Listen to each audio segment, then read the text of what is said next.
Tambo. Balbala Raja Raba. Exit Irra.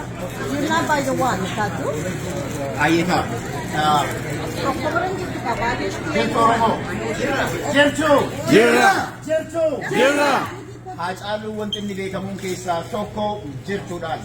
Jiraachuun Oromoota magaalaa lakkuu keessaa guyyaa boruu wallaalna jechuun barbaada. Haati wabii hambaan Haacaaluu Hundeessaa murattuun yeroo baay'ee dubartiin waan abbaan warraa biraa deeme fuutee galmaan ga'uu irratti rakkoo nuti akka Oromootti qabnu hundi keessanuu ni beektan. Dubartiin jalqabaa taseenaa galmeessaa jirtu waan abbaa warraa koo irraa wareegameef itti wareegame galmaan gaatan jettu haati wabii wajjin jirti. Isiidhaan baga nagaan dhuftee Dr. Qaasim Awwaloo wajjin ammoo as jira nu keessa jira Dr. Baabbachuudhaan murannoon inni godhaa jiru kutannoon inni faawundeeshinii kana gadi dhaabuudhaaf waliin deemaa jiru akka laayyootti kan lakkaa'amu miti.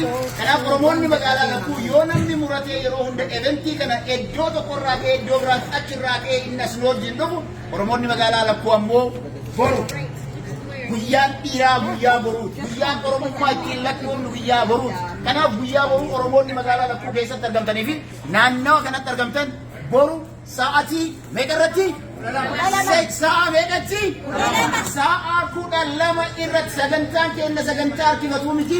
Guyyaa boruu sa'a 12 irraa eegalee sagantaan kun kan gaggeeffamu waan ta'eef Oromoonni magaalaa lakkuu keessa argamtan. Oromoonni haqa jaalatan, Oromoonni dhugaa jaalatan, Oromoonni Haacaaluu Hundeessaa jaalatanii fi kaayyoo Haacaaluu Hundeessaa irra wareegame san jaalatan wanti inni godhaa jiru waan haati wabii godhaatiin jirtu galmaan ga'uudhaaf guyyaan boruu Oromoota hundaaf murteessaadha. Kanaaf Oromoonni magaalaa lakkuu fi naannoo isitti argamtan irra deebinee boru sa'a 12tti haayiskuulii Friedlit and Friedli High School sharp sa'a 12 sagantaan eegala sa'aatii 11 sa'a 10 irraa eegallee achi walaageennu isinin jenna.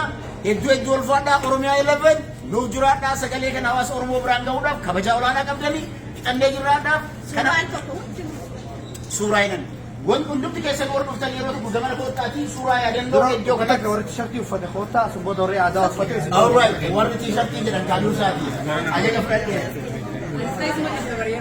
akkasuma